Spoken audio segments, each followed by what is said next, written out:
OVO Sound Radio. What's up, everybody? My name is Oliver. This is OVO Sound Radio, episode 38, broadcasting live from Toronto, Canada, at State of the Art Studios. I want to start by thanking everybody for tuning in. Today, I'm pleased to unveil a very special, very rare interview with Drake, conducted by none other than the legendary DJ Semtex last week in London. Without further ado, let's get into this. This is the More Life interview with Semtex and Drake on OVO Sound Radio, episode 38. You know what? You know when we hooked up years ago, like you were supposed to come on the show, something happened, I don't know, and then it was like, oh yeah, it'll connect the day after, and then we did an interview in Hyde Park, legendary interview, classic, like nostalgic.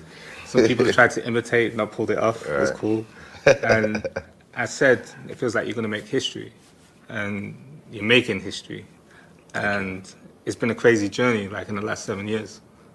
Yeah, it's been wild. I was watching. That's kind of like how we ended up here. When I got here, I was just like kind of in my room, just trying to find like my lineage of coming to London, and just trying to figure out like where it all started. And I just watched that Hyde Park interview, and I'm watching this kid. It's me, but I mean, to me, it's a kid that just is just trying his hardest to, answer questions in the best way possible. And, just the fact that we were just walking around as like me, you, and a microphone and a camera. And I was like, man, I should hit Semtex up, man. We should talk again. Because I just listened to the conversation. We had a good conversation. I felt like we covered a wide spectrum of things. And I think it's been a long time since somebody's been able to, sit down and do that with me. So that's how we're here. How does it feel to go from, because you was doing mixtapes before that, but that was the mixtape that really broke you. Mm-hmm. And shout out to Two Dope Boys and Now, right? Because I discovered you through those websites. Right. And they were like, yo, this guy Drake, and da-da-da-da-da. And before that, Lil Wayne mentioned you in an interview, but like when someone says a list of names that you don't really clock. But, right. On the back of those sites, like, I was getting the first couple of joints from there, and I was blazing. I was like, yo, this is sick. I need to be blazing this. Mm-hmm. And then... yeah, and it's just grown from there, and you've been nonstop. Like it's crazy. Like, yeah, I mean that was an amazing time for all of us. I mean we still got day ones. Still doing it with the same people, and it was just we always like our landmark for that project is 15 Fort York, which was 40 and Oliver's apartment, and we really started that project there, and then it moved to the Beverly Hills Hotel in LA when we were just first kind of getting around Wayne. And I know Wayne mentioned me in the interview, but the real turning point for me was like when Wayne went on stage at the MTV Awards and rapped one of the verses for Money to Blow instead of doing his own verse. He just like impromptu rapped one of my verses.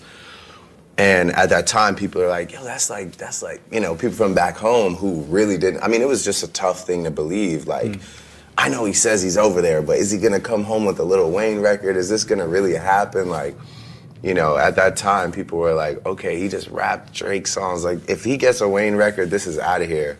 And that was like when I was able to come back off those trips with Ransom. I went back home with Ransom, which was the first time I had ever got a Lil Wayne verse. And, from there, I had a bunch of songs that I had recorded at the studio called Hot Beats. And Wayne just got on all of them, like Stunt Hard and Forever was one of them, early. And then we just, we started crafting that first project and using the input of two people who, again, I still work with to this day, and my music wouldn't be what it is without them. That's Oliver and 40, which, it's funny, we're sitting here talking, and they're back in Toronto executive producing More Life. Oliver's executive producing it, and 40's obviously always involved, but kind of just a full circle moment for us, because Oliver had so much input on So Far Gone, so I was like, man, it'd be nice to do something, me and you again. So I gave him that task. So he's at home piecing it together. But yes, it was a great start, and from there it just became a wild journey that I guess we'll talk about. A lot to talk about. More talk. And, One talk, yeah. And then, seems as though we're right at the beginning, we're talking about Lil Wayne and so forth. I was in Amsterdam and Lil Wayne was like, yo, I'm about to do this thing with Young Money. We've got all these guys like J Mills, Good, and Nicki Minaj, and this kid from the Grassy High, like, yo, he's crazy, da-da-da-da-da. Yeah. And because we didn't get the Grassy High in the UK, I was like, oh, okay. And he says, but yo, he's been writing on the Detox. So I was like, wow, because that was like the mythical album. And, you know, Dr. Dre, Kraft and the Detox, like, you got to be about your business to be involved in that or to be in the studio. How did you end up from doing a TV show to working with Dr. Dre, like writing for him on the Detox? Taking it back. Yeah, it's taking it back, yeah. I'm actually usually not good with these taking it back moments, but I remember this one vividly. But yeah, I was on the show, and while I was on the show, I started getting less and less, you know, character time because of the fact that everybody was taking a notice to just the fact that I was more focused on music. And at the time, I actually had a studio that was right by the film studio for Degrassi.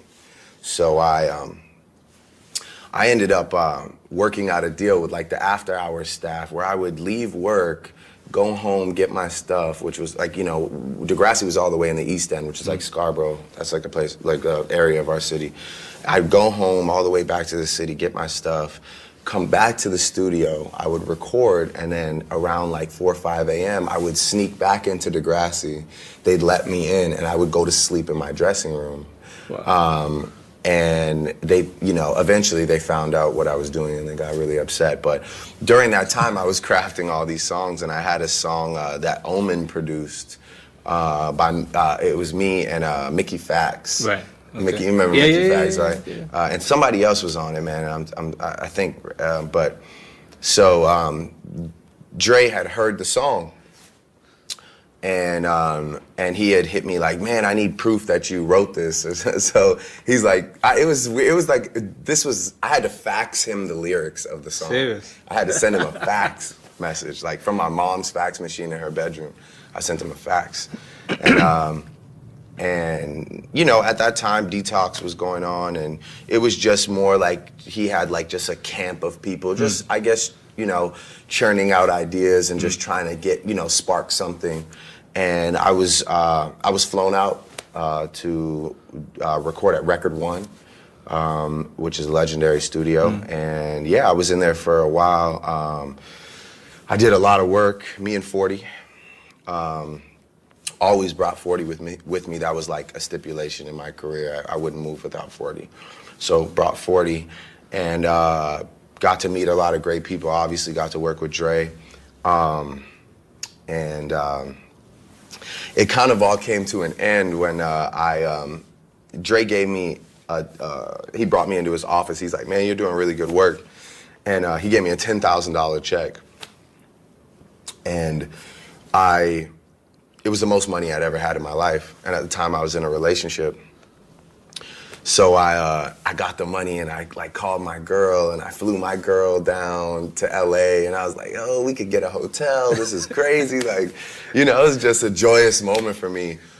And I had missed studio, or I had done something wrong in the you know, just I had let my mind deviate from work and I had missed something. And you know, next thing I know, I was sent home, and that was kind of it. That's crazy. And it was a huge life lesson for me, you know. And I still have that. Actually, when Dre came out at the Forum, I brought him the $10,000 check because I had saved the actual hard copy of it, even though I got the money for it. They let me keep a copy of the check. So yeah, that was kind of my dealings with that very early on. Okay. And I had heard rumblings like, oh, all these people are here. And I think like I had met Snoop, and I had kind of wrote this song that 40 still has somewhere for Dre and Snoop. And we listened to it like not too long, a couple of years ago. It was actually hard. I kind of wish they had done. But yeah, it was a great experience, a learning experience for me and 40. It brought us closer, and it just taught us about how this really works. And I think that set us on our own path. So let's fast forward like 2015, 2016, like Views, one of the most successful albums. The tour that you did in America was one of the most successful tours. And how do you feel about what you've achieved with Views and the reaction? Because it's a very pivotal point for you, you know? It was one of those moments in my career where the album started to build and build and build. And, you know, when anticipation starts to build, it can either result in like massive failure or massive success. And, you know, obviously somebody's watching over us, and it resulted in massive success for us. And it was also just an opportunity for me to really take a lot of risks that I felt I was ready to take at that moment. And yeah, I mean, I was obviously really proud of it, from the title to the cover, to just the styles of music that I felt, you know, we introduced almost as a package. You know, it kind of started with Work, because Work came out before my album. And then, you know, progressed into One Dance, Controller, Too Good. But just, you know, the style of music that was making me happy at the time, because to be, you know, completely honest with you, I was having trouble figuring myself out in rap at that time. Right. I was a very defensive individual, you know, just coming off the situations that I had come off of. And I was having trouble trying to make, you know, rap music where I was able to peel back the layers. And you know, every time I'd make a song, you know, 40 is always very bluntly honest with me, and he'd be like, man, you sound like aggressive or defensive. And I was trying to figure out why, and I realized it was just, you know, reaction to my previous situation that had kind of happened before that. And so there was a time where I actually thought about taking all the rap off of Views and just making it like an album full of music that made me happy with melody. But obviously, you know, I know why I'm here. You know, I know who my core fan base is. And so, you know, towards the end of the album, I tried to execute as best I could on the rap end. And, you know, I still listen to the bars, and I know exactly where I was at. So they are great to me, and they are time markers to me. But, yeah, that's. I guess we'll get into more life after and how that situation progressed. But, yeah, Views for us was, it was surreal, you know? I mean, the numbers and all the things that we were able to achieve, it was an incredible time for us. And of course, you know, in true OVO fashion, we didn't celebrate at all. We just kind of went on to working on the next thing. So I mean, that was kind of that was kind of it. It was just another album to us, you know. It wasn't my biggest album by any means. It wasn't the one to me. It was just another, you know, another chapter in the story. But I mean, I'm very grateful for all the people that enjoyed it and supported it. And you know, whether people want to admit it or not, I mean, the influence that it's directly had on music, I feel, is very evident, whether people want to say it. When you did One Dance, did you know what you was doing when you made that track? Because you used, you know, a portion of Kyla's track with Crazy Cousins. That's a UK underground classic out here. Like, I'm sure you've seen it go off in the clubs. You got Wizkid on there, you know, from Nigeria. It's a truly global record, because I think very few people have done what you've done in terms of mixing everything with the US and the UK and African sounds. But when you did One Dance, did you know this was going to be as big as what it was? Like, because it was the song of the year, you know. It really all started with the Kyla record. You know, it was just a song that I played. I mean, we DJ our own parties just because. Sorry, how did you discover it though? Because that's like a UK funky sound that.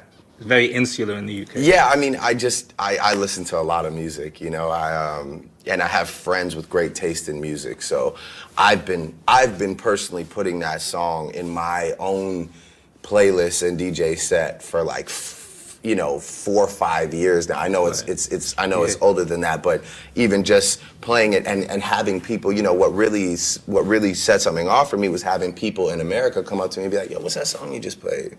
And I'd be like, man, people really like that song, you know, but they don't know it. Yeah. And so, I just my brain started working of like, you know, how can I maybe like utilize a bit of there's so many good pieces. So I introduced the concept to 85, and I said to him like, man, you know, if we can make a beat, it's not like I don't want to do a cover. I want to write a whole new song. I just want Kyla to serve as the bridge, or as like a bridge to the next verse, or as a bridge to the hook. And he was like, all right, cool. And you know, I had the beat for a while. I was trying to figure it all out.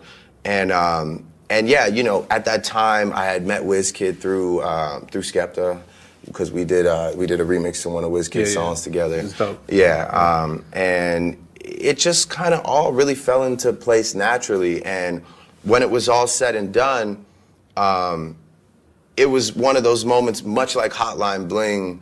I just didn't really know how people were gonna feel about it, and that was part of the reason why I dropped Pop Style along with it, because I was kind of like almost nervous, like, man, you know, I don't, like, this is so different. Let me just make sure I drop a rap record so people know I'm still on my shit. And I remember Boy Wonder had walked into the studio one night, and he had heard One Dance, and he just looked at me and he's like, yo, that's gonna be the biggest song of your career to date. And I was like, come on, man, it's like, I don't, that's a lot to say, you know, like, we hope it does well, but, and yeah, he was right. And he was right, and it was just, I think it was the perfect marriage of a lot of things.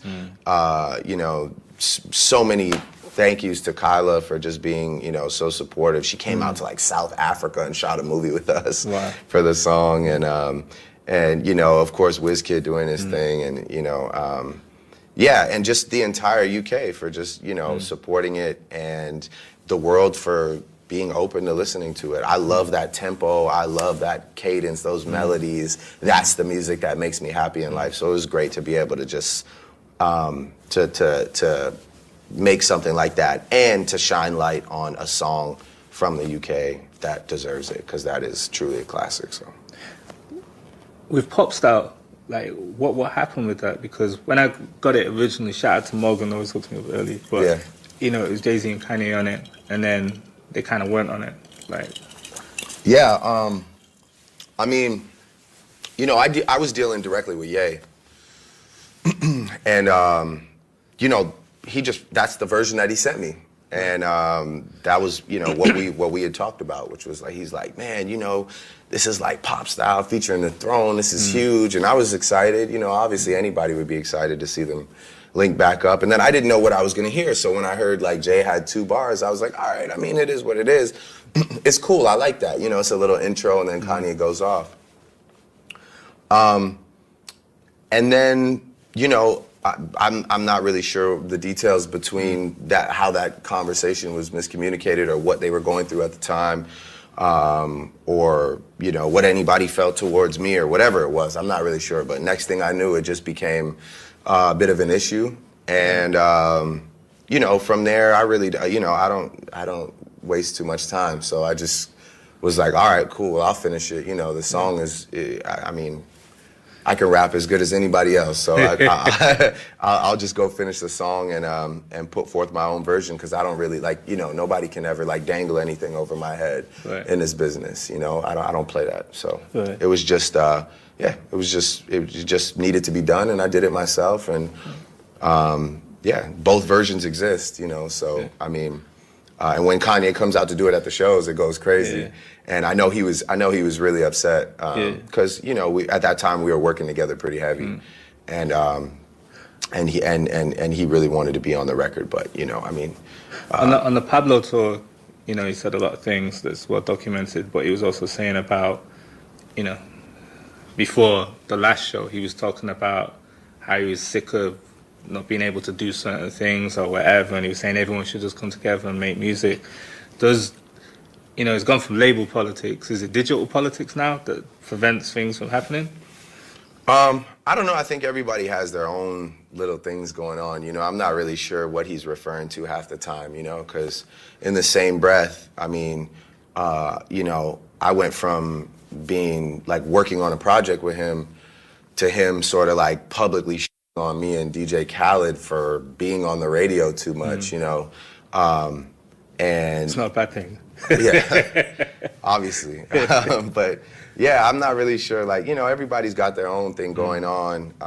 And, you know, again, me, when I hear that, I just like, you know, I just distance myself from it. Like, all right, you know, if that's what it is, you know, I don't really even understand the point you're trying to make, but you know, whatever it is that you're going through, you know, I accept it. I don't respect it at all, you know, because I feel like me and Khaled are both just like good people. You know, I'm not really sure why we're the target of your, you know, choice that you made that night. But again, you know, I accept what you're going through, and you know, I just go and continue working on my own thing, and you know, the more and more this progresses, the more and more I just feel like keeping to myself, because it's just so unpredictable. You never know like which way people are gonna go. So yeah, I mean, streaming is obviously the new is the record business. So yeah, I mean, I guess you could call it digital politics. That's kind of a good name for a song, actually. I might have to do that when I get upstairs.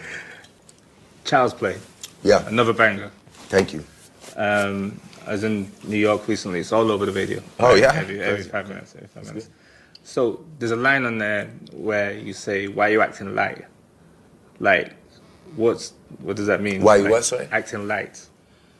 Oh, like act like I'm acting like I'm light skinned? Yeah. That line? Yeah. How did that come about? That's just like that's just like sort of like something people, that's like very an American thing to say, like, oh man, you're being light skinned, like, you know, like, I guess they like say it's like emotional, you know. Right. So I think it's a ridiculous stereotype, but I was just kind of playing on the irony of it because I'm actually light skinned, so it just made me laugh, so I said it. But yeah, I mean, it's like a silly stereotype in, like, you know, Black American culture that like light-skinned guys are this way or that way or whatever. So it's just a little joke. We do our thing though. Yeah, exactly, right? Yeah. I don't mind. So, you know, when did you first experience racism? Because you come in from a dual heritage. Your father's Black, your mom's white. Like, it puts you in a predicament. You know, I found myself and other people have who come from like dual heritage backgrounds, but when was the first time you really noticed, like, you get it from both sides or one side more than the other? Man, you know, I've really been grateful in my life to be born in Canada, and just the journey that I had growing up it was just a very accepting journey. You know, I always had friends from all different backgrounds, all different walks of life. We all get along. I never really noticed color, religion. We don't live like that. There's really not that much segregation in Canada, and especially in Toronto. You know, there's just so many.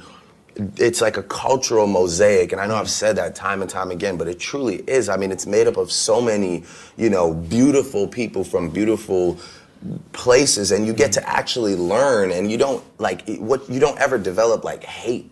You know, the first time I really experienced it was when I got famous and like went to America, and people would challenge me like, I don't understand how it works, or like, oh, you're Canadian, you'll never understand like the Black American struggle, or you'll never that was the first time I really ever got challenged, and it was like by people that, like, you know, I had met from America that were like even close to me at the time. And you know, if I ever feel anything, or if I ever feel like an outsider, it's usually because I'm not American. To be honest with you, that's when I feel like people are like, you know, against me, or they feel like I'm not part of like the. And I guess maybe it has something to do with the fact that, you know, like I have quite an eclectic makeup. You know, I am mixed, I am Jewish, you know, but yeah, I feel like you know, at the end of the day, I'll tell you, when it comes to everything else, I'm Black. You know, I am referred to as a Black artist. Like last night at that award show, I'm a Black artist. You know, about the Grammys. Yeah, like I am. You know, I'm apparently a rapper.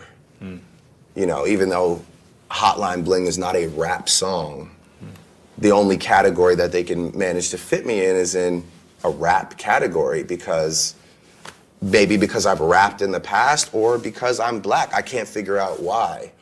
Just like I can't figure out why One Dance wasn't nominated. Maybe because they can't. It's crazy. I mean, well, it's just there's pop obligations that they have, and I fluked out. I fluked out and got one of the biggest songs of the year. That is a pop song, and I'm proud of that. You know, I love the rap world and I love the rap community. But you're right. I write pop songs for a reason. You know, I want to be like Michael Jackson. I want to be like artists that I looked up to. Those are pop songs. But I never get any credit for that, you know? And shout out, like, by the way, I'm speaking to you as a winner from last night. I won 2 awards last night, but I don't even want them because it just feels weird for some reason. It just doesn't feel right to me. Like, I don't, you know, I feel like almost like alienated, or you're trying to purposely like alienate me by making me win rap, or either just pacify me by handing me something, putting me in that category, because it's the only place you can figure out where to put me. And remember, they don't decide the winners, but they do decide the nominations, you know, so they have to play it politically. And shout out to Chance for last night. Like I said, I'm speaking from a winner's point of view, and I'm so happy for him. I'm not talking about, and like, you know, I'm not angry about the way last night worked out, but when you ask me like where, like, do I feel like racism, or do I feel it the same as anyone else? Like, yeah, I feel it. You know, I notice it going on and in its own places. But you know, thankfully, I get to be around the greatest group of people. My friends are from all over the place. You know, they're Lebanese. You know, I'm Jewish. You know, most of my friends are from the islands, from Jamaica. English. English. Yeah, exactly. Yeah. So I mean, you know, we just don't really we don't really notice it like that. You know, until I start talking about the music business. It's crazy as well because the leaders of each country. So, for instance, Donald Trump, he's on a anti-immigration tip. You know, there's the ban from people from certain countries, but then you got Justin Trudeau, Prime Minister of Canada, who's like, by the way, the total opposite. I mean, he's like my hero, basically. But how did it feel to be on stage in Manchester, in the UK, at the time when the Grammys was going on? Because a lot of artists wouldn't do that. Some people would be like, "Yo, I've got to cancel the show and go back over there." It's like, you know, you stuck to the tour. Yeah, I mean, you know, I did it because that at the end of the day is what matters to me. That's real. That's real life, you know. And I was pitched by the Grammys to cancel those 2 shows and fly and go sit in the audience, you know, to lose, you know, to because they don't air the other rap awards on TV. So I would have left 30,000 people hanging, you know, to sit there and just be there for their own ratings, you know? And then the worst part is, like, I expressed myself like, man, you know, I'm really thankful that I was at those shows in Manchester, because those were 2 of the strongest shows that we've had so far. And I text somebody from the Grammys and said, like, I'm really glad I stayed behind. You know, I really don't want to have this conversation about coming out there again. And I got a text back that said, blame it on Donald Trump. I'm not going to say who it is that I'm texting, but this is like the institution that we've been conditioned to think that this is the true reward for our accomplishments, for our music. And by the way, if you had a night like Chance last night, he deserves it. I mean, for his friends, for his family, for his collaborators, it's amazing when they champion you. But all I'm saying is, to kids that will be coming up in the future and might not get championed or might not get that moment, that's okay too. Because you have to realize what institution you're dealing with. You're dealing with a bunch of people that are just people at the end of the day. And they're either good people to the core or bad people to the core. And we'll never know, you know? But, I mean, yeah, I was really glad that I was in Manchester last night. Like I said, I'm speaking from the perspective of a winner. I won 2 awards. It's just, it really put it all into perspective for me last night. Like, thank God I stayed here and did what I'm supposed to be doing for the people that actually care about my music. Who's Quentin Miller? Quentin Miller.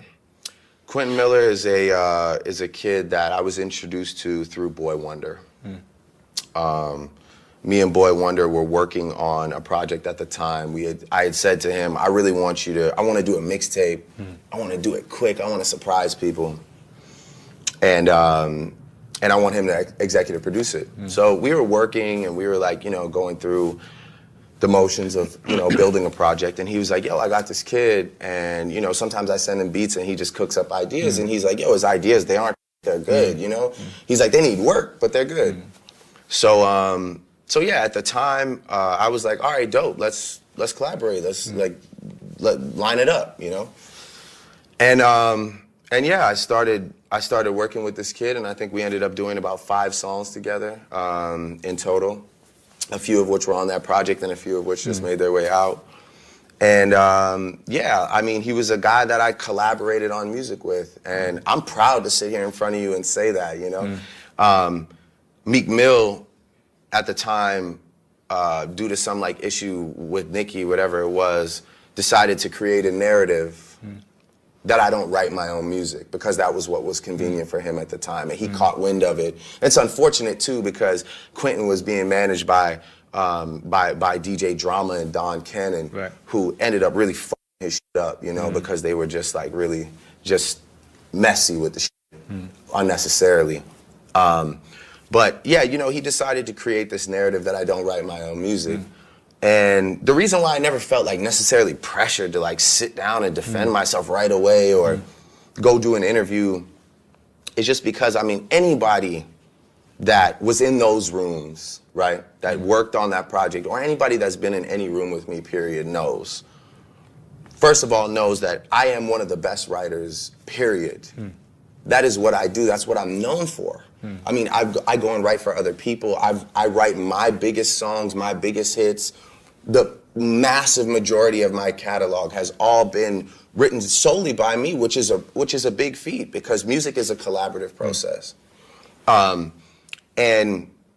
at that given time, with those isolated records, they just wouldn't be what they were if it wasn't for me, I mean, if it wasn't for my pen and my contributions to that, and no, not taking away from him. I mean, we did great work together in a very small space. Right. And yeah, I mean, it really just kind of blossomed into this thing where I became the poster child for ghostwriting, which is a huge conversation now in music. And if I was like an evil spirit, if I had a different agenda, I could sit here and tell you how this shit really works. I could sit here and tell you 10, 20 people that are worse than me, that literally take everything, and it's just a verbatim process but I'm not like that, When my peers get a record, I'm happy.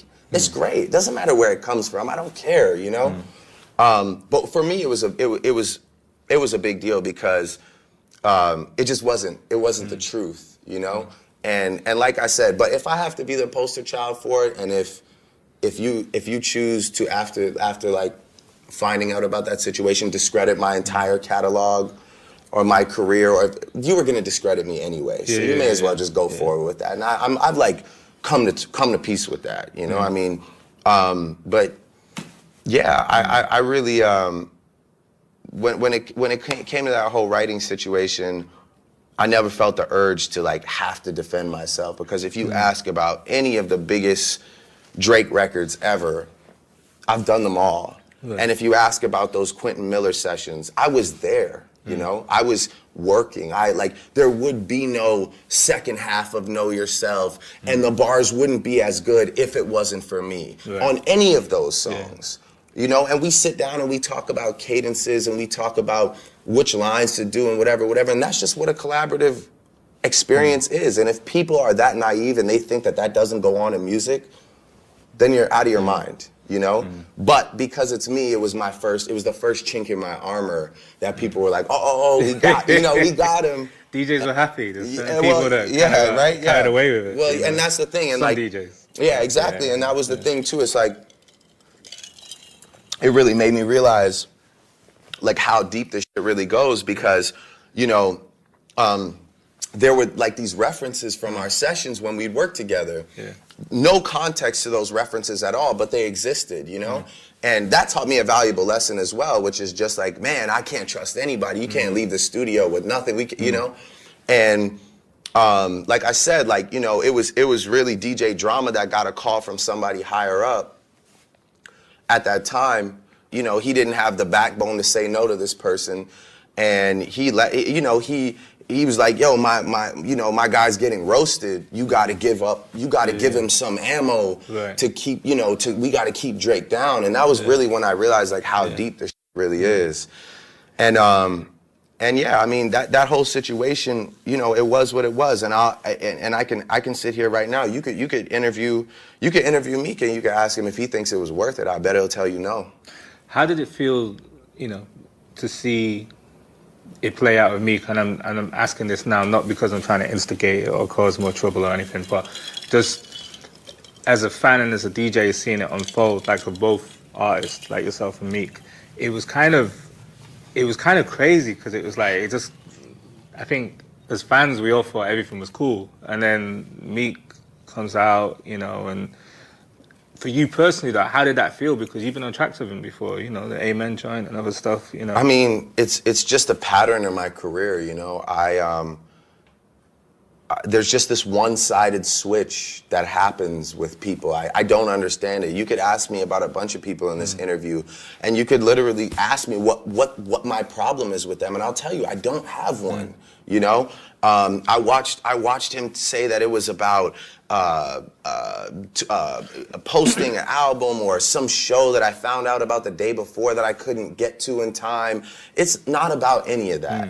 You know, when somebody makes a decision to say, all right, everybody's supporting this guy, maybe I should be the guy to go against him. Or they just have a series of events that gets them aggravated enough to do that.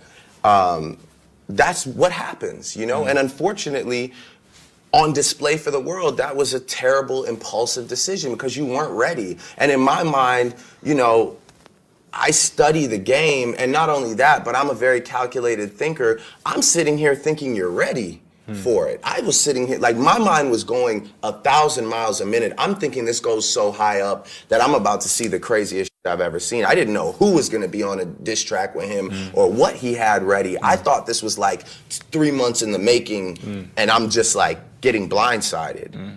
And then when I dropped Charged Up, just to see just to kind of see what the preparation level was, I realized I was like, oh wow, you're not ready. This was like really your just emotions about something. I don't even know what it was, but this is just your emotion. Okay, now you know. That was the moment where it was. I remember I was in the studio and I was working on some beat. I knew I had to do something, you know. I knew I had to retaliate because I realized he was unprepared. And when you realize someone is unprepared, you have to strike. And I was in the studio, and it was like some kind of like rap beat, you know. I probably would have gone like 80 bars on it. And somebody that's very important to me said to me, listen, if you're gonna do this next move, you have to finish it forever, and he has to live with it forever. That means he has to hear it all the time. It can't be some. And I was like, you know. Who said that? I can't. I can't. It's great advice, though. A true champion said it. I'll put it to you that way. It's not some like it's not one of my friends. Like a real person that like goes to war and like wins all the time, like a true champion, you know. And that was when I just switched it around, you know. That was around like midnight, and this kid walked into the studio for the first time, and played a beat, and the beat was too slow. And I told 40, man, I like the drums, speed it up like about 15 BPM. And when he sped it up, he just sped the whole beat up. He didn't just speed the drums up. And that was when I just heard like and I was like, oh man. I was like, all right, this is it. Yeah. And by 4:30 in the morning, the record was out, and that was pretty much it. It was over. Back to back was brutal. Like line for line, you made it a club classic. Like, girls sing along with it, you know? But you know, the biggest thing was, because I don't have real hatred for him, the key was like, first of all, my biggest focus the entire time was I cannot disrespect Nicki Minaj or use Nicki Minaj in any way other than to lift her up. I just, that's not in my character, you know? I didn't go the route of calling him a bunch of terrible names, and I just used wit. I just used wit and good writing, ironically enough, great writing, to just win that situation, you know? Obviously, yeah, the beat became, I mean, the beat was perfect because it lived in the club. It didn't live, like, it wasn't like, oh, have you heard this? And then you listen to it 2 times and you dismiss it. No, like, people have to, like, DJs have to take a hit when you're hosting a party because they can't play the biggest record of the night because you're standing there. Yeah. You know, it hurt. It hurt, and I wanted it to hurt, you know? Yeah. I really did. Because it wasn't just like, oh, man, you know, I could take a lot of things, a lot of criticism, a lot of, like, you know, negativity. People say terrible things about me, and that's fine. You know, that is just, unfortunately, this very sad generation we live in where, you know, people get off on, like, bullying people on the internet. And so I can take all that. But, man, you really tried to, like, and you know how good I am at writing music, but you really tried to not only spin the entire narrative of my career, but like end my life and like take food from my family and like really try and like pretty much end it all. And you didn't even do it through music. You just talked or tweeted. It was like sickening to me. Like I had to really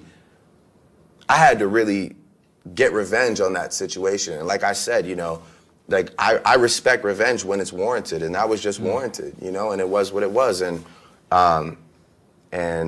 it's not something, like, again, it's not something that I'm proud of, because it took just as much of an emotional toll on me. I mean, maybe not as much as it did on him, but it took an emotional toll on me. You know, it's just a lot. You know, you always got to hear about it, and you know, even just seeing people get so riled up off negativity, it didn't feel great, but it just was what had to happen at the time, and yeah, I guess that's just kind of rap is a sport, you know, and finally, I've always said the problem with rap is we never have a trophy at the end of the year or any stats to prove. Finally, it's just like a clear win, you know, and it you know, that was the only part about it that felt good, was like, oh, I finally got to compete when I was doubted and win. And that was like, you know, that was pretty much the only positive of it. But the rest of it was just all trash, man. It was like, it was just embarrassing to witness, you know. And if he had like revealed some huge thing, you know, you would have heard a lot more people like peers of mine like chime in. I mean, you know, I think every single person that I've ever worked with or shared studio time with knows how hard I work, man. And like to try and discredit me for that is, you know, it's crazy. I mean, that's just what I'm known for. That's what I do, you know.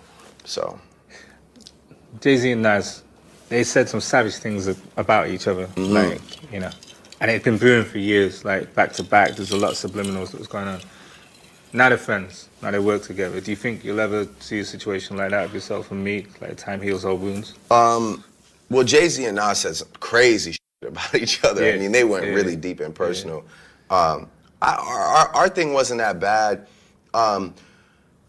You know, that's just not somebody that I ever really want to be friends with. You know, I think Jay-Z has a mutual respect for Nas. I just really don't have that level of respect for him because of his actions. So I'm not really looking to be friends or cordial. Like, for example, like I have respect for Ross because I have a history with Ross.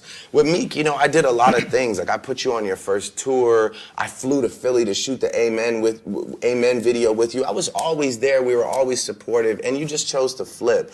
So it's just more like, let's just go, like, it's over, let's go on with life. You know, I even like out here, like I don't even perform back to back. It's not even like, it's not really, it's something that happened and it is what it is. Unfortunately for him, it's a part of history, rap history. But at the end of the day, it's really something that's over and done with. And yeah, I mean, like, I'm not really like, I'm not trying to make any songs or like be boys or none of that shit. Like, I'm good, I feel great. I'm happy with my friends. I'm happy doing my music over here. And, you know, it doesn't need to go anywhere from here because we look stupid if we keep it going. But it's just like, yeah, I mean, like, you know, I mean, all blessings to Jay and Nas for coming together after all those years. And I can't predict what's going to happen in the future. But right now, like, nah, I'm good. Just be over there. I'll be over here. That's it. How did you first hook up with Skepta? I've been a fan of Skepta for a long time. Oliver really linked me and Skepta up. And, yeah, it was just really respected his movement, really respected his talent, felt like he should just be bigger than he was. I think that the best rappers in the world are in London. I just think the complexity and the cadences and the way they piece music together, like, I mean, from the grime scene to how now grime has evolved, where you got a guy like Giggs who has a huge club record, but you're still getting bars off. That's always what I've sort of like, that's been my formula for life, is like, okay, I'm gonna do the club, but I'm still gonna give you bars. I just really like, I really respect a lot of London MCs, and Skepta was just the first guy that I really got a chance to build with. And Before then that, you were shouting at Sneak Bo, like. Oh yeah, of course, yeah. See, I mean, I've been on it, you know, like even like, cause you know, even coming from Toronto, it's our worlds are so similar that like when Brixton and Pecky were beefing, right? We used to watch that and be like, yo, this is just like home. Like, you know, the way they talk and like how it reminds us of Toronto. So I used to sit and watch hours of just all these different guys and try and learn the inner workings of what was going on. Oh man, who is Sneak Bo's light-skinned brethren? Johnny Guns, remember him? Like all those guys, you know, like I used to just watch those videos and then from there, after all the wild videos, I started learning about like the real, just the real G's and not to say that those guys aren't talented, but I'm talking about like the real foundation of London rap. And you know, Skepta was obviously the first guy I linked with, and our teams clicked, you know, our vision clicked. He brought the WizKid record to me. We did it. And, you know... I think that was one of the dopest tracks as well. I think, again, talking about the whole international thing, I think... I ain't going to try and pronounce it. But we don't want to butcher it, right? But it's you know, I think Skepta did one of his hottest verses, and the way that it was like the conscious, like, thing that he was saying, you know, about the way people were portrayed on TV back in the day and everything. I think Drizzy, WizKid, Skepta... But even big up to Skep for like even just like when he brought that to me, it really kind of like, you know, I can honestly say like I don't know if my mind would have been as open to a One Dance or a Controller if I hadn't have done that record with Skep and been like, okay, I rapped on that record, or like kind of like sort of sang on that record. But yo, I could get on one of these tunes and actually like, yo, this is our music. Like this is all, we're all intertwined. You know, Afro beats, Toronto, the Jamaican culture, dance hall, London. You know, so that like, you know, I gotta hail Skep for that, because, you know, that was a turning point for me. And it's funny because I just recorded Hotline Bling in a hotel room right before I recorded that Skepta verse. So I did both those in the same night. But yeah, you know, it was a big thing. And then, you know, at the time, unfortunately, Skep's brethren had passed away, you know, Lukey. And we just kind of like found solitude in each other. And, you know, we were just supporting him, and, you know, from Wireless to OVO Fest to making the OVO shirts for his boy. It was important to us, you know. Skep was really important to us. And then from there, you know, I've known Shola Ama for like 9 years. You talked about her like early. Yeah, exactly. I've known her just off like a MySpace thing. We just used to talk all the time. And so like just like I was a fan, not like that. I was a fan, man. I was a fan. Imagine remix. That was my shit. Shout out to Craig David too. You know, that was like big influences. So, you know, I remember I was out for dinner with Shola one night, and she's like, this is a while back. She's like, yo, like I know you know, but like, yo, do you know about gigs? Like, do you know about gigs? Do you understand like how many like crazy legendary records Gigs has and like how ill he is at rapping? And that was when she played me Talking the Hardest for the first time. And my mind was just blown, man. I was like, yo, these guys are too good. It's crazy. And so, yeah, I just made it a point to shine light on as much as I can. That's what I'm here for, you know. I'm in a really, really blessed position, and people like try again because of all the bullshit. People try and like flip everything on me, like, oh man, you're used, like you got gigs on a record, you're just using the culture. It's like, nah, man, I'm showing love, bro, to these guys. You can ask Gigs, like, you know, those are big moments for him and me. You know, I enjoy that. Like, I want to be remembered. I want to be remembered in London, in the UK scene as like, yo, Drake rated us, man. You know, the craziest thing you did was on the Night of the Brits, which is, you know, it's like UK equivalent to the Grammys. You came off stage, went straight to the Section Boys show. That's crazy. But that's just something that, like, you know, Skep was like, yo, I'm going to Section show. And I just performed with Ree. You know, and I told Ree, like, yo, I'm gonna meet up with you after. I'm gonna roll with Skep. You know, I was at the Section Boys show in the same outfit.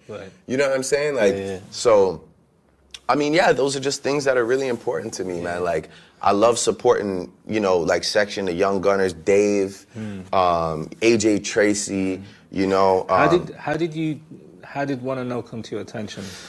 Man, it's a crazy story. There's these, like, I don't know what the YouTube account is, but there's just like this guy that compiles, he'll be like, oh, here's 50 songs you need to know from Chicago. Here's 50 songs you need to know from Toronto. So I usually always, like, I'm always watching the Toronto ones to be like, yo, who's got new tunes in our city, because I always pay attention.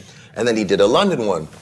So I was watching it, and honestly, I was watching it, I had my phone like on my chest, and I was falling asleep, I had my headphones in, and I was like 38 minutes in, and the Dave song started. And I like kind of woke up and I like looked at the screen and it says the title underneath. So I exited out of it and I went on and I listened to the song. I was like, yo, this song is so good. I don't know who the kid is. I'm praying that he's a good youth, you know. I'm praying that, because, you know, sometimes these guys, they get, you know, you never know who you're going to show love to. Sometimes people get weird on you, you know, so I don't ever want... Even at your stage, even at your status? Well, even worse in that sense, you know. It's just, I have a thing on me where, I mean, we'll talk about that later. I'll finish the Dave story first. I heard this record and I hit Oliver right away. That's who I always, whenever I need to get in touch with anyone, I always hit Oliver. So I say, yo, this kid from London, you know, you gotta find out about it, because I really want the beat, see if I could do a remix. And then obviously, of course, Morgan ends up knowing who manages him, you know.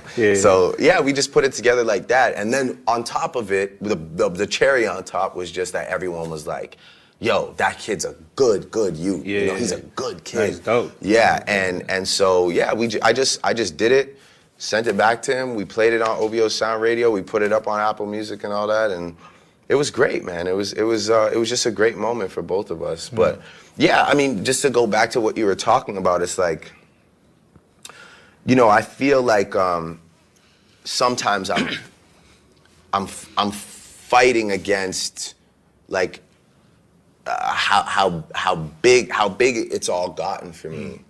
And when I have genuine intentions to always like big people up and show love, sometimes it gets twisted, you know? And I think that, again, just like the writing thing, there's like another thing that people tend to like just bring up as a negative about me, like, oh, you're taking from the culture and this, that, and the third. And it really, that bothers me as well, because it's like, people go so far, they reach so far. Like the other day, you know, I dropped the song with Gigs, and I'm seeing all this shit on my IG under like some random picture of people being like, you took this kid's flow or whatever, right? So I'm just like, yo, what's happening to me right now, you know? So I'm sitting there, I'm trying to read, like, figure out who they're talking about. I find out who they're talking about. Is this the extension guy? I don't even think that's how you say his name. But yeah, that's I tried to practice. They call him extension. X. So anyway, I go and I find what song they're talking about, you know? And I listen to it. I'm like, okay, I see where people could draw like this comparison off of like the first two lines, whether it be the cadence or the rhyme pattern, or whatever, you know. And I'm just like, yo, it's crazy that people think that after all this time, after all I've been through, that I'm the type of person to go pre some song that's on SoundCloud. It doesn't have like 2 plays. It has plays, you know, he has his cult following, and go and think that I'm gonna like take that and make it my own. Like, I'm not stupid. I'm not like a person like that, you know? So it just... How's it feel to be at the top of the game now? I don't know. You've done it. I guess. You know, sometimes like it's mixed feelings, you know? Sometimes, you know, there's nights where I go into the O2 and see all that love, and I feel like, you know, the greatest emotions I've ever felt. And then there's nights where I just feel like, man, like, you know, sometimes I feel like the most hated, or, you know, sometimes I still feel like a huge underdog, like people just kind of almost are too scared to even like give me like support or credit, because they don't want to like be, because that's too like cliche. Like, I don't want to support that because we already know, so let's find the next thing. But I listen, I really enjoy making music. I make music for all the people that buy all these tickets and come out and party with me every night. I make music for my friends. I make music about real experiences. And I just am addicted to it. I can't, you know, I don't like stopping. I go on vacation and I start going nuts. I don't know what to do with myself, because I'm just, you know, it's just an inspiring time for us. And it's been that way for like 8 solid years now. Why is More Life a playlist and it's not classed as an album? The style in which it's being put together is based off of our concept that is OVO Sound Radio. You'll kind of hear it when you hear the project. I love the way it's put together, by the way. It's really put together as a seamless listen. It's almost like a radio Basically, I asked myself, like, man, what would happen if I just did an OVO Sound Radio, but every song was a new Drake song? That was kind of my idea for it. And plus, like, how it's being released, which... I mean, only that guy knows the answers, but yeah, it'll all kind of come to fruition. It's just more an evolution of the mixtape.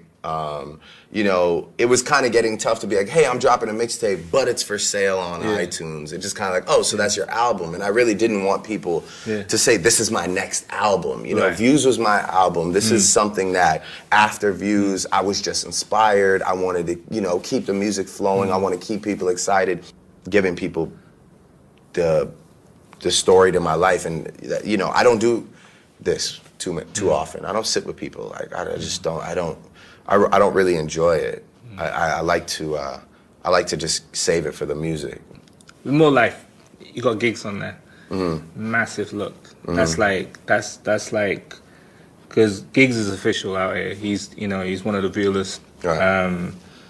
He's lived it. You know, he's done it, and he represents the streets to the fullest out here. So, what was it like working with him, like when you was putting a joint together? I meing, me and Giggs more just became like friends. Like, you know, Giggs is one of those guys that, you know, if he takes a liking to you, it just, you know, you just kind of have to build that vibe with him. And then, you know, from him kind of knowing like, he was really into Baka, who's like one of my best friends, who's on the road with me, but he liked his music. So we would talk about that. I would always big him up on like features, like he did like the song for Suspect called Wonder What. He did like a remix. I would hit him about that. Like, yo, I'm playing that. I would send him videos when we were playing Whipping Excursion in LA and people were going crazy.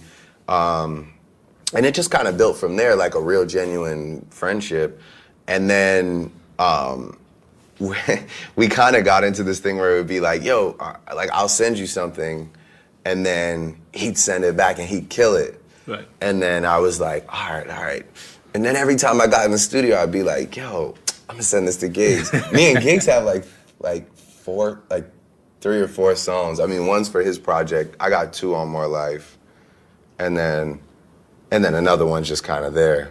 But yeah, we're also, again, competitive rappers in a great way, you know? Like, Giggs is like the verse, like his verses are just too catchy and too good, and that's what I pride myself on as well. So we just have fun kind of competing and talking to each other about what, you know, what bars what bars we enjoyed from each other. And yeah, it was good. We just built a good rapport. It was natural. Everybody that I have on the road that's met him has made a point to come to me and be like, yo, Giggs is like a real G. Like, he's like a good, pure soul, you know? And that's tough, you know? Not a lot of people make a point to come and tell me that, like, every night when they meet people. So, yeah, I mean, he's just somebody that I support. And again, he's somebody that I feel like he should be one of the biggest rappers, as big as he could possibly get. So I'm just gonna do everything I can to try and make that happen, you know? And he's doing it all by himself, basically. You know, with the music, you're killing it. It's like you've got the Midas touch. Everything you're doing is popping, and you know, it's the same goes for OVO. It feels like a very real, you know, organization. I don't want to sound so corporate, but like what you guys do and the teams and the people involved. We're a firm, like real, you know, like the old, like we're like an old English firm, like, you know, like the Britain, like the firms in Britain. That's what we consider ourselves. How do you feel about the impact of OVO Radio though? Because I think out of, you know, Beats One, that's had the most impact as a show. Like, that was an appointment to listen. I know people who were like, yo, got you in, like, yo, did you hear that? Yo, it's on OVO Radio, you know? Like, it was like, I know people who play the rips from the show, like, just with the ident. So it's almost like that. It's almost like mixtapes from back in the day, like a Clue mixtape or something. It's like, it is crazy the impact that you're having, and it's truly international though. You know, I think hip hop before it's always been very, you know, US is the home of hip hop, US centric, but you guys have opened the doors to like the whole world, and there's a shift, I think, in the acceptance of music from other countries, and I think you guys have played a big part in it, you know. OVO Sound Radio was like the first of its kind, you know. That's why, like, you know, Future set up the situation for us with Jimmy and with Apple. And yeah, it was just, you know, the OVO blog. I don't know if you remember the OVO blog that we used to run, but that used to be kind of like our headquarters. I got my tracks from that. Yeah, that used to be our headquarters, and that used to be kind of where we could really share exclusive thoughts, exclusive music with people, and it became a hub to check in with. And we haven't had that in a while because of just how everything's just so accessible, and nobody, like, it's all so spread out. And I think OVO Sound Radio, like, you know, I think you summed it up perfectly. It's like you got to make an appointment to listen because you just really never know what you're gonna hear. And it's great feeling. I mean, we all gather around and listen. Like, even when, especially when we know we're playing new music, we all sit there and turn our phones on, no matter where we're at, and listen. And it just makes it fun again. It just reminds you of those mixtape days. It reminds you of those like exclusive, like, New York radio rap days, and or even out here, like when they break a song on the radio. It's just it's something that's fun. It's something that brings people together. And I know now, like, they have a bunch of different people with different shows, and, you know, it's going really well for them. But I don't think anybody has the cachet of music to be able to continue to engage people with exclusives. You don't hold back. Nah. That's why I'm here. That's like, you know, I feel like that's the true blessing of OVO Sound Radio is, you know, we've got so many artists that are always willing to fire something off. You know, if it's not me, it's Party, it's Roy, it's Majid, it's Division. You know, and if it's not them, then it's just some like guys from our city that we want to be known, or it's like, you know, people that link us from London, like, yo, we have a new tune, can you just, and I like that, you know, people hit us up like, yo, I have a new song, can you play it on OVO Sound Radio? And it means a lot to get a text like that, because it's like, wow, you know, you could debut it anywhere you want, really. And it's nice to know that our platform is respected, and that me and Ollie always kind of told ourselves, like, yo, those episodes have to be collectibles, man. Like, someone has to put those all together one day and just kind of be like, yo, like, these, like, those are like moments in time, you know? And yeah, it's been a really exciting journey. It's a lot though, you know. I mean, it's every 2 weeks, so. I do it every week. Yeah, I mean, but you don't make music though. That's the difference. True. You gotta play other people's yeah, music. true, We gotta true. find we gotta find reasons to keep people listening. Yeah. So. Yeah, it's quite a task to take on, but you know you got to keep them engaged. You got to drop frequently, but it also has to be music that has longevity. You know, it can't just disappear in 2 or 3 weeks or in 2 months. You know, that's the goal. So. OVO Sound Radio. You just finished listening to the More Life interview. Shout out to DJ Semtex. I was recorded last week in London. At this time, just want to thank everybody for their continued patience with More Life. 40 and I are in the studio just working on all the last details right now. Drake is obviously on tour, but he's recording every night as well, so it's almost there. And all I can say is that the next radio show is going to be a very special one, so make sure you guys mark that on the calendar. As for today, we got a special guest mix coming up from Paris, Illinois. Shout out to Bromance Records. Shout out to Virgil. First, I'm going to play some music, so let's get into this. This is OVO Sound Radio, episode 38.